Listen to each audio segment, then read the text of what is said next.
Binasag na ni Vice President Sara Duterte ang katahimikan kaugnay ng napapaulat na pera kapalit ng pirma para sa People's Initiative. Sa isang pahayag, iginiit nitong patuloy itong nangyayari araw-araw sa lungsod ng Davao at sa iba pang bahagi ng bansa.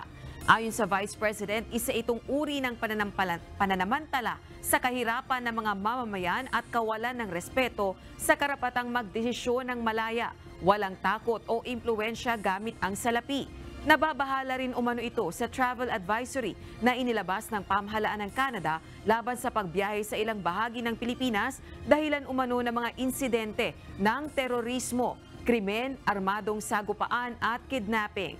Panawagan nito unahing pag-usapan ang kapakanan ng mga Pilipino kaysa pagpapapasok ng mga dayuhan sa bansa. Dapat din anyang ingatan ang saligang batas.